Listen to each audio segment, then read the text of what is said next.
Hi, this is Jen Rubin. Welcome to Jen Rubin's Green Room. This week we have an extraordinary guest, someone I've gotten to know over the years in her many roles as MSNBC guest, as a law professor, as a former counselor to the mayor of New York City, as now the head of one of the premier organizations for civil and human rights in the United States, the Leadership Conference, and really as a voice of clarity and historical perspective. We have today Maya Wiley, and I think we are at a very confusing time. On one hand, we have President Biden signing an initiative to create a memorial for Emmett Till. On the other hand, we have these state-led efforts in Florida, frankly, but elsewhere, to eviscerate African-American history. So without further ado, Maya, welcome to the show. Oh, it's great to be with you, Jen. We, as I was telling my audience, we go back a few years, and you've had many roles, many hats. Now you're a CEO of arguably the premier civil rights organization in the United States. And because of that role, you get to do very cool things. And as we are taping this, you come directly from, I believe, a ceremony involving Emmett Till. Tell us about that. Yeah, the White House today, the vice president, president, they had already announced that there would be a monument erected both in Mississippi and in Illinois to remember both Emmett Till, the 14-year-old who was brutally lived in Chicago but traveled to Mississippi to visit relatives and was brutally murdered at the age of 14, badly maimed, thrown in a river. And his mother's spent a lifetime both trying to get him justice, but also in a very, very brave, courageous, devastating, traumatic, and important moment, made a decision to keep his coffin open at his funeral because he said they need to see what they did to my baby. Everybody should see what they did to my baby. And remember, his transgression was that he flirted with a white woman. This is why he was murdered. And so this was really an erection of this monument, a proclamation to the fact that this monument was going to be built.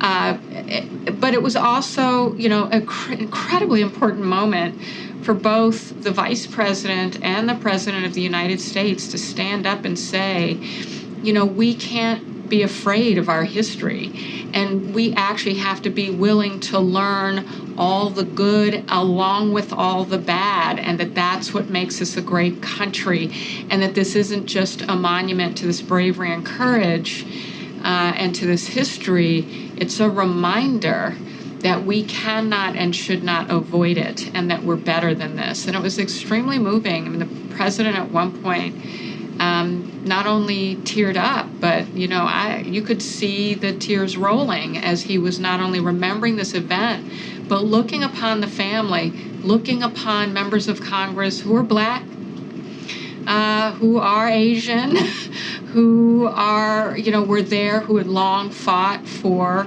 this recognition. And it was really, I think, an important moment given where we are in our country today. It is extraordinary. I never thought that President Biden would be such a public educator when it came to race. I felt similarly when he went to Tulsa to really commemorate the horrible massacre of Blacks and the destruction of what was informally called Black Wall Street then. It feels like he's filling a void, or at least trying to counteract this movement that really is seeking to excise, destroy African-American history, which is American history.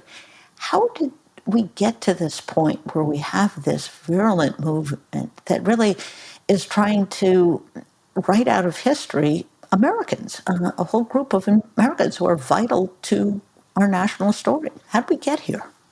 There's so many different answers to that question, Jen. But I'll focus on two things. One, there was never a time in our history where there weren't some people, some small minority of people actively fighting against the progress we were making as a nation on racial equity, on religious freedom, on being a country of immigrants, on folks' ability to be who they are, including in terms of sexual orientation, in terms of women's rights, and that often these things were always very connected.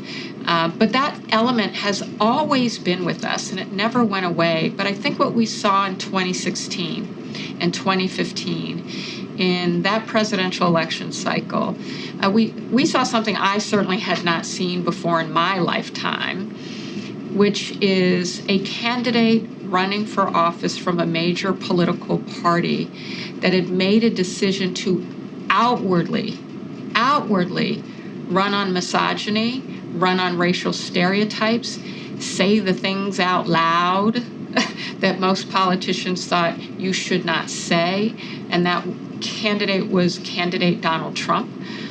We saw incitement to violence at some of his rallies. We just saw things that, were simply not considered acceptable in mainstream politics until that presidential election. And we know that empowered and emboldened white supremacists. It empowered and emboldened neo-Nazis. It empowered and emboldened, groups like the Proud Boys actually organized around it as what they call, Western chauvinists, what the Southern Poverty Law Center, a member organization of ours, would call, the gateway organization to white supremacy, became the foot soldiers of Trumpism.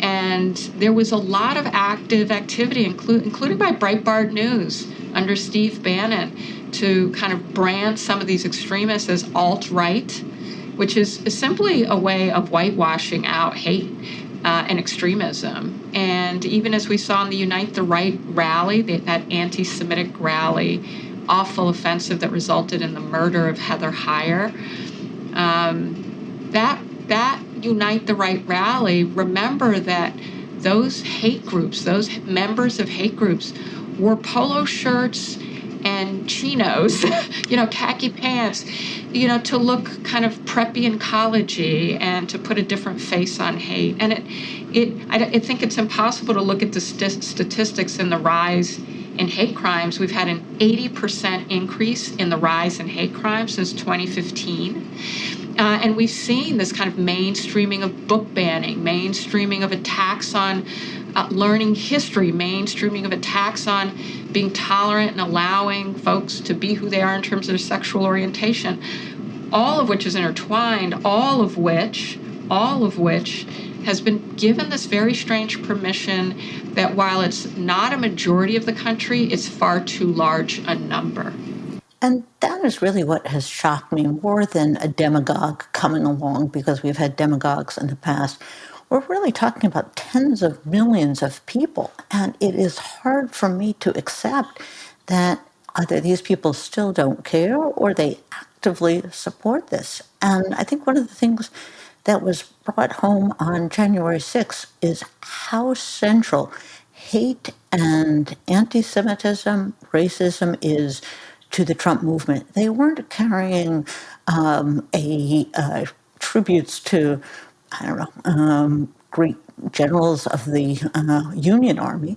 They were carrying Confederate flags through the Capitol. That didn't happen in the Civil War. The guys were wearing, Camp Auschwitz T-shirts. So I think the effort to whitewash Trump and whitewash the movement is very misguided, because at bottom, it is about race. It is about the reaffirmation of white supremacy. Are you as surprised as I am that tens of millions of people seem to have signed up for this, or at least tolerate this? I mean, I'll say yes and no. No, because I think it depends on how we look at it. We have known, I think, and Jen, I'm going to assume you've known it too. We've always known hate has been with us in this country. It has never gone away. But there's also a group of people, and I think this is part of the complexity of this kind of conversation. They're the folks who are racist, anti-Semitic, know it, embrace it, proclaim it, and are proud of it.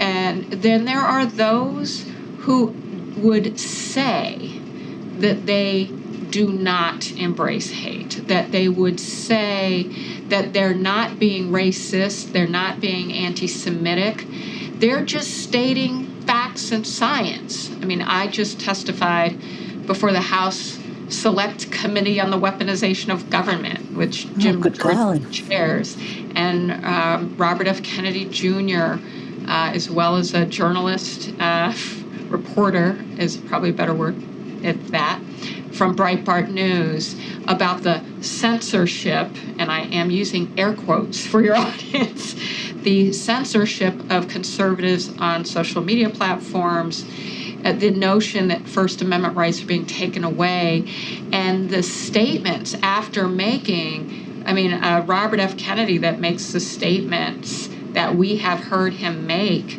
that certainly would drive stereotypes about Black people, would drive stereotypes about people who are Jewish, about people who are Japanese, that would drive those stereotypes, and yet say, and he will say, and I would argue, I'm sure he believes, I personally am not racist.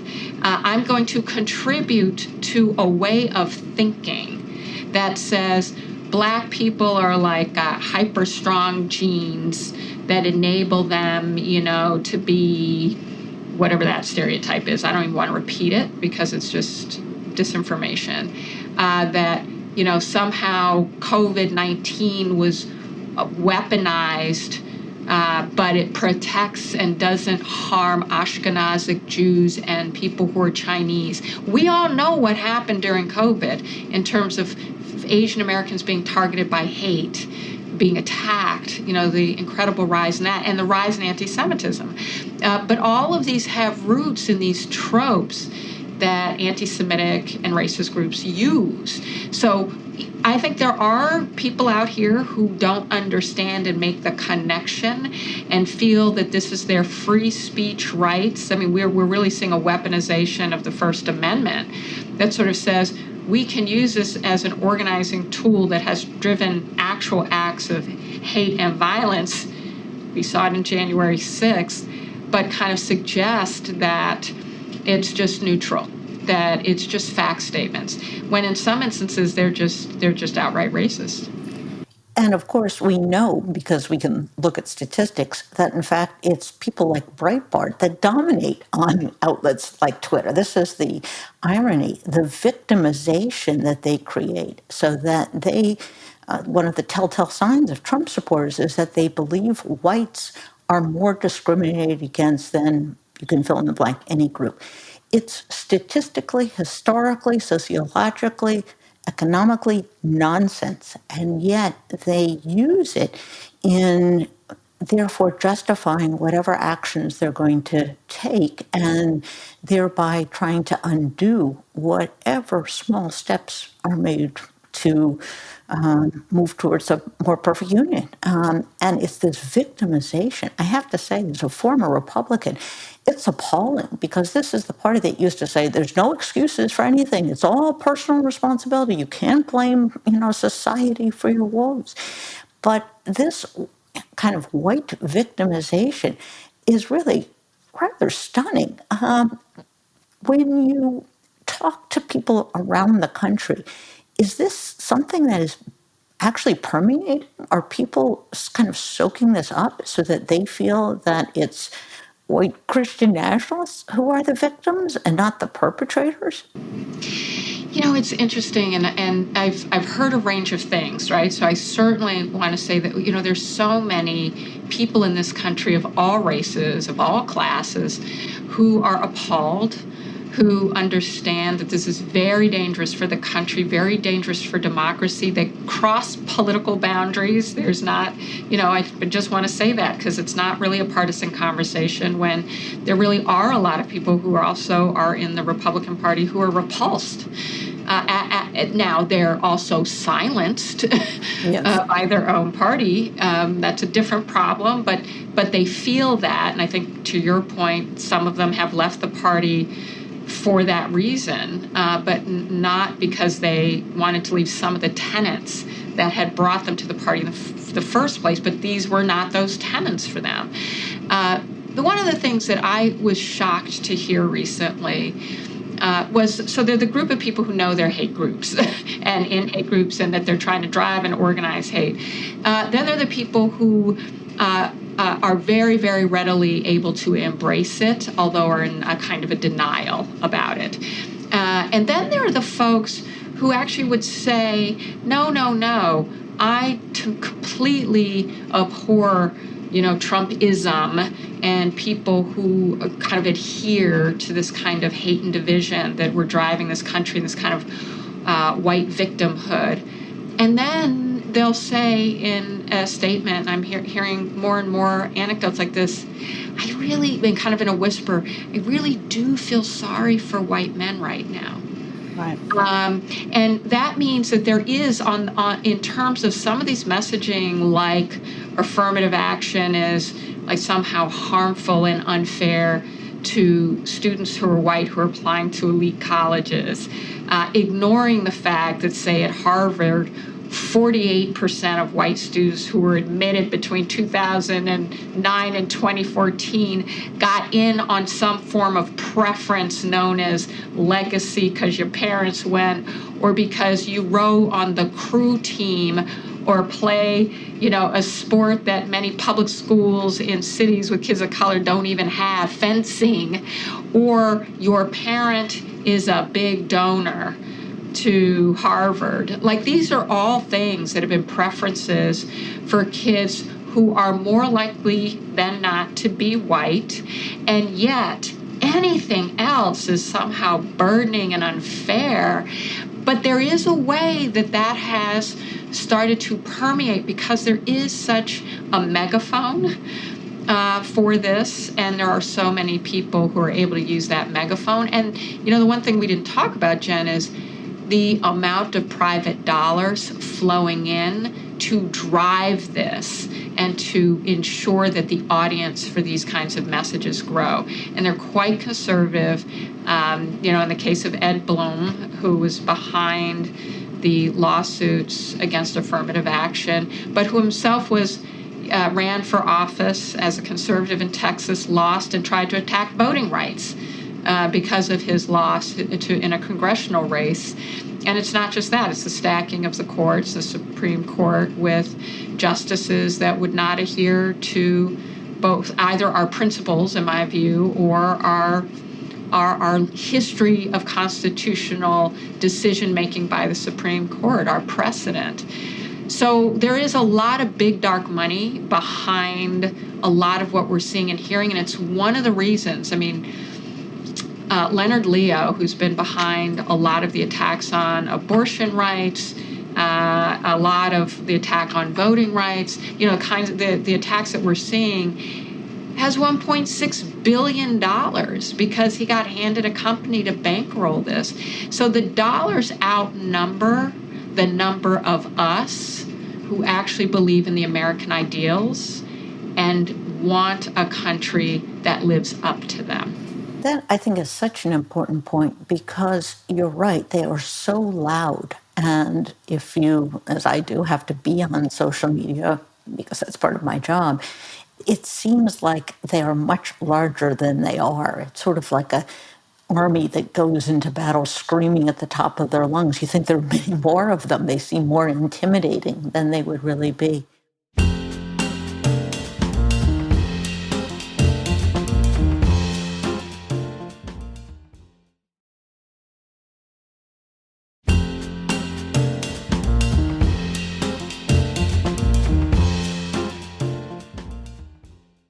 It's interesting that we raise the issue of the litigation against affirmative action.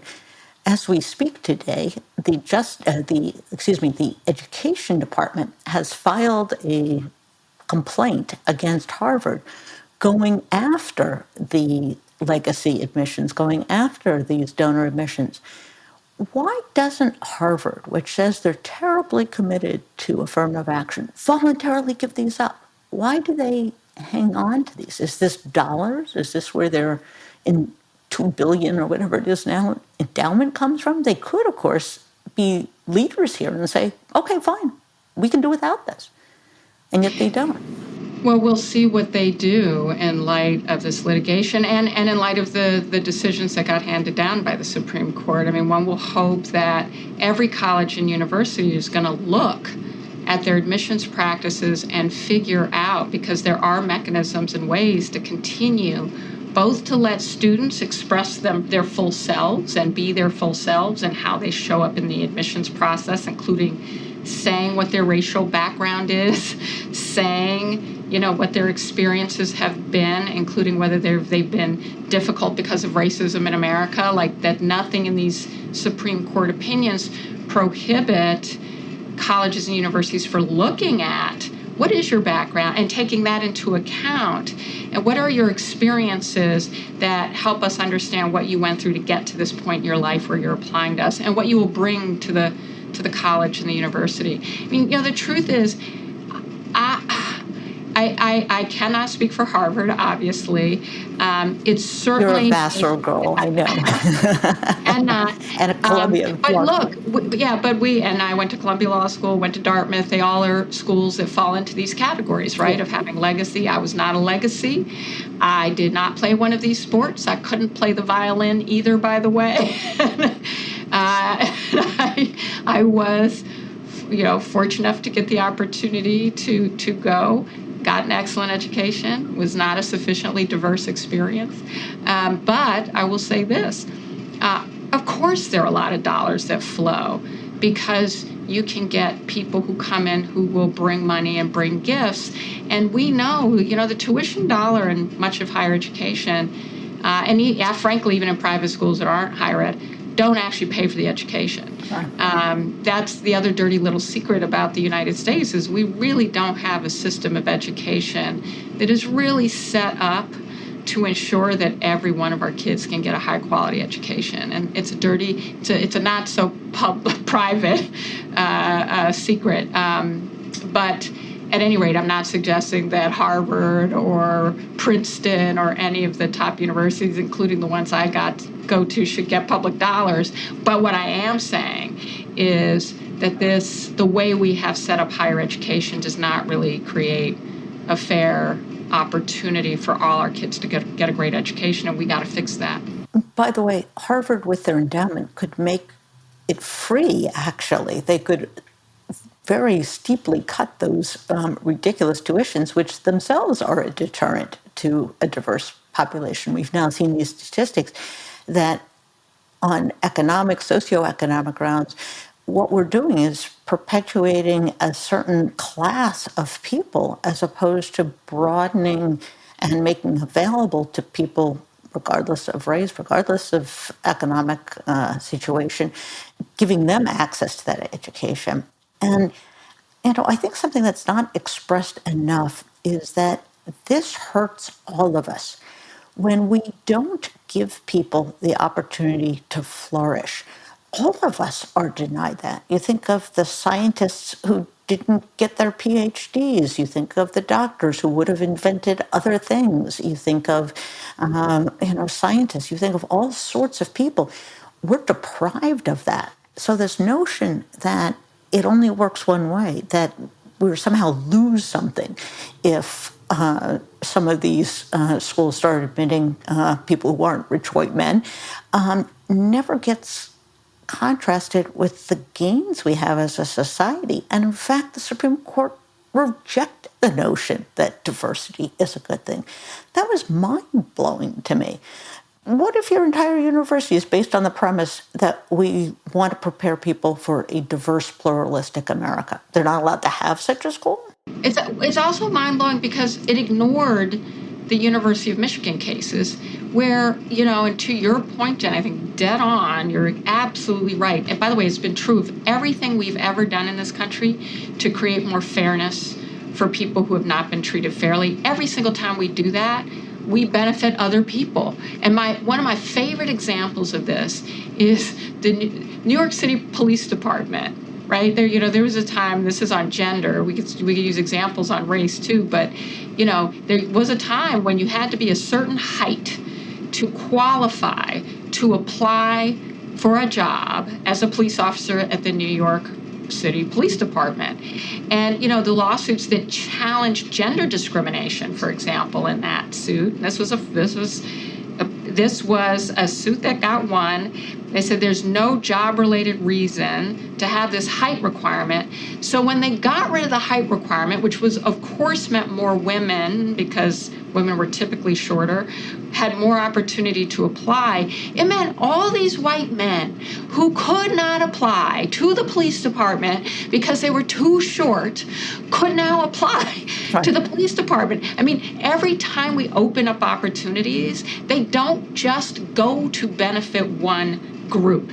In the context of affirmative action and the University of Michigan cases, where Sandra Day O'Connor, a Republican appointed by Ronald Reagan, first woman on the bench, literally said, look, all I've got, this is not literally what she wrote, but got reams of briefs from psychologists, from educators, from the U.S. military, from businesses saying, look, we're strong, military saying we cannot strengthen the national security if you're not doing diversity.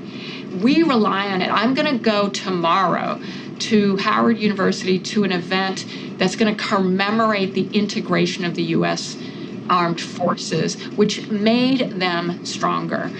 We forget that benefits the U.S., but also critical thinking skills. We challenge each other. We have different experiences. When we learn together and challenge one another in those ways, that actually is where a lot of our growth comes from, including, to your point, our ability to be a pluralist society, our ability to be a society where we do know how to work together because we're different. We do know how to figure out what our shared problems are, what our different problems are, and how we should work together on them. That helps everybody. So I think you're so right. I'm so glad you said it. And it's one of the reasons why, frankly, we all have to be very disturbed. Even if you're a white man, you are not going to be better off because women can't get abortions. You are not going to be better off because Black people can be prevented from having an equal opportunity to go to an elite college. You're not going to be better off because we ban books that, frankly, you might enjoy reading and learning about in school. Might have been your only opportunity to get exposed to them. Or maybe you have a child who turns out to be gay. And the opportunity to have read and learned something about that might have made you a better parent. And I just think this is what we have to remember as a country. This is why it was so moving today when the president said, silence is complicity, but it's also, the way we're going to be a more perfect union. He absolutely quoted that, as you did, Jen, and it was powerful. I bet. And when we do these things, we come out in such a better place. We had the base changing commission. This was the commission that was going to go and look at military bases that had been named for traitors, the Confederates who took up arms against the United States. And of course, right-wing Republicans were all opposed to this. Why we should honor traitors is beyond me, other than the fact that this is the lost cause and that whole mindset. And they didn't just choose names randomly to replace them. They chose a diversity of people who, at least I had never heard of in certain contexts, because these people were African Americans, these people were Native Americans, these people came from all walks of life. And when the community heard who these people were, there was great pride in elevating these people. So on one hand, you have white male traitors, and on the other hand, you have diverse heroes. I mean, this should be a no-brainer.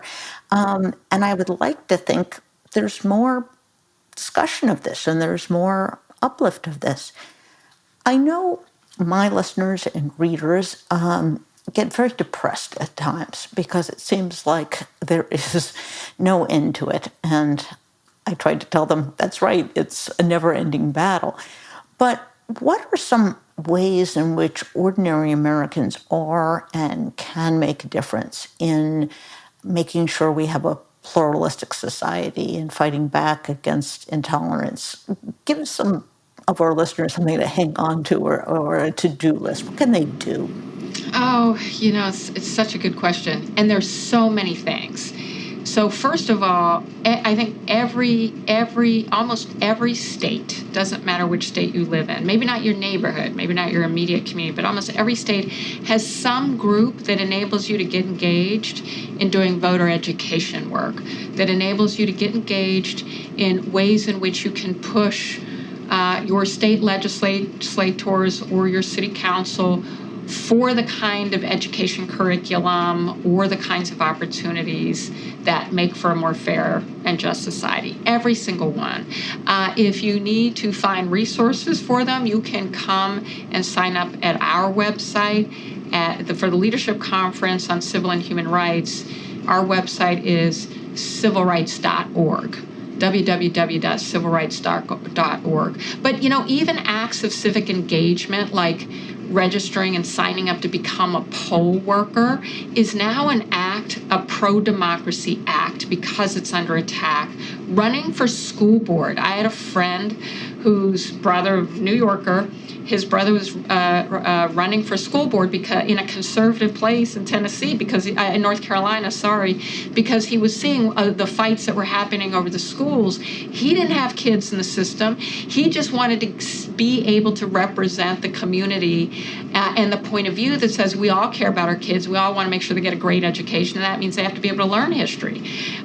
So he ran for the school board. He didn't win. He might win next time. It actually matters a lot. It's one of the things that the forces against democracy started doing was contesting in school boards. It's also an act of resistance when people threaten because of it. But I acknowledge that some places, it may feel scary to do that.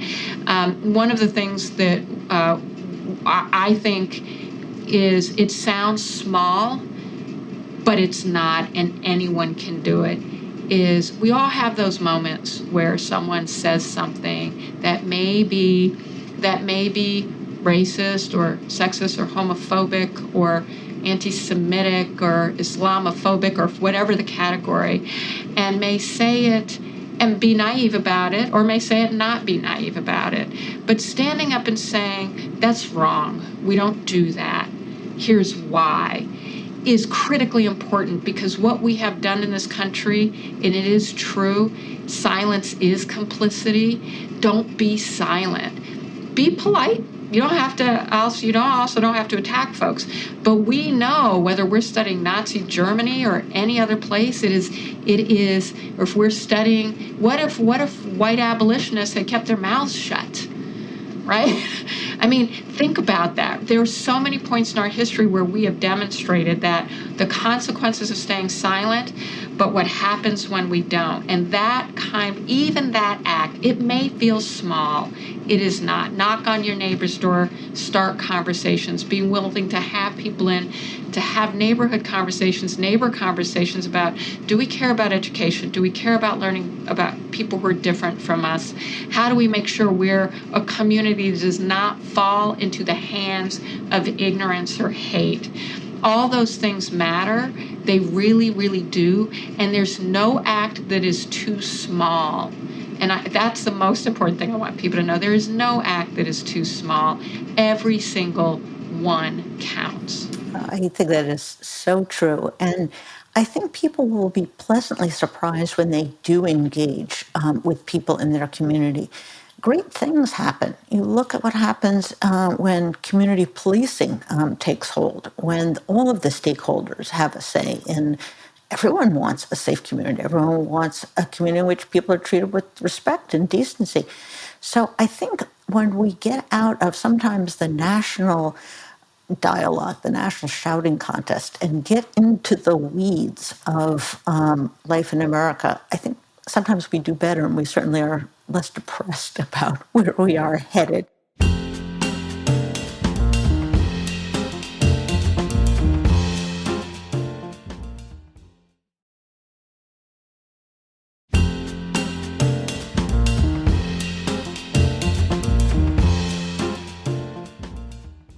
Tell us a little bit about your organization and the sorts of things you do. What does life in the day of Maya Wiley's look like?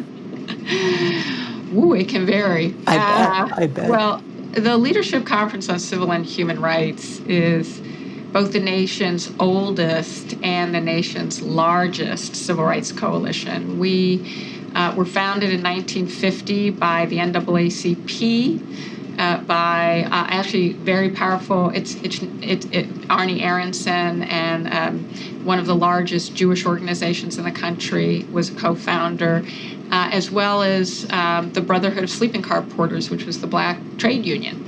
And those three organizations were the founders, but we have always been, although rooted in the black civil rights movement and tradition for sure, always multiracial, always multi-sectoral, because we've always had unions, we've always had litigating organizations, we've always had service providing groups. But now we have over 240 national organizations. Frankly, we look like the country. We have all the women's rights groups, we have gun reform policy groups, we have most of the major trade unions, we've got all the civil rights groups that are traditional and new. Black Voters Matter is a new member organization, for example. So we do it all. Anything from voting rights to education to obviously women's rights to fighting anti-Semitism, to you name it. Working to work on mis and disinformation and its impact on our democracy. And so a day in the life is really all of that work, which to me really is about saving democracy and strengthening it for all of us. And that includes both, frankly, showing up where we have to. I mean, sometimes a day in the life is when I flew to Florida to be with the kids of New College of Florida because the governor and the state house were fired their president. We're telling them what they couldn't learn. We're denigrating them as students, and they organized an alternative. They had an alternative commencement because they had Donald Trump's COVID vax denier czar that the trustees invited to come do their commencement, and they refused. It was an incredibly important time to show up with students and alums who are organizing for academic freedom and for all the things we fight for. But we also work to support voter education, voter registration, and ensure that there's support for, particularly in low-income communities of color, for folks to get the support to get to the polls. That we don't do that directly. We work with and train and support local organizations through our membership. But we also make sure we're doing, election integrity. We lobby Congress. We do. We are working very hard on reintroducing voting rights.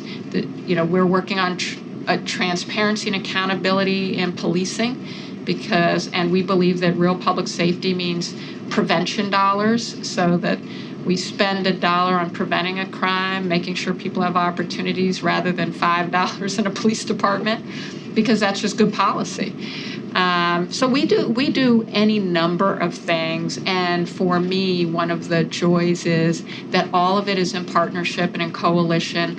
All of it is with a group of committed people who look like this country, and all of it is about all of us, every one of us, and is about an America that lives up to its ideals, which is something that I know the vast majority of people in this country want. So we're working to empower it. And I think that is so critical. When forces of hate, forces that are opposed to democracy, want to stymie dissent, they create dissension among the opposition. And the response to this is to link arms. Your favorite issue may not be abortion, or my favorite issue may not be the climate, or you can go on. But understanding that there is a common solidarity in the improvement and the advancement of democracy is really the secret sauce, because when we are really united, that's when things occur. And a perfect example, which I was writing about today, is issue 1 in Ohio Issue 1 is a measure that would make it harder to qualify measures for the ballot. Guess what just qualified? Well, it happens to be a measure that is overwhelmingly popular for abortion rights. But think of all the other groups that are benefited when you can get a measure. And what are they so afraid of? They're afraid of democracy. They're afraid of everyone getting out to vote.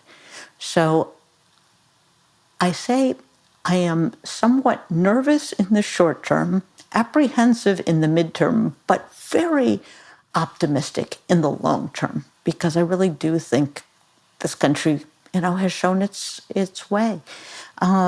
Thank you, Maya, for being with us. It was such a pleasure, and we hope you'll come back. Good luck with all you do. And we will put in our chat today the link for your organization and your bio so people know exactly who you are and what you're doing. So thank you. Thank you for being here, and thank you for all you do. Thank you, Jen. Thank you for your voice. Thank you for your platform and for sharing it and for all that you do. It was a pleasure to be with you, and I will be back.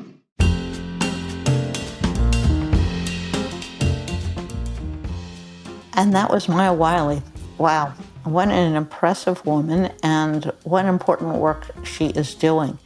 And I do think the message of her organization and the successes that they have had is that we need an alliance of the decent. We need an alliance of the small d Democrats. We need an alliance of a more perfect union supporters. Because when your issue or my issue is supported by a broad spectrum of people, that's how you prevail. That's how you change. That's how you get gun safety. That's how you get climate improvement. That's how you protect reproductive freedom. So important words from Maya Wiley, and we hope you take her suggestion and begin to do those little things that really do make a difference. So we'll see you next time. Thanks for being with us. Bye-bye.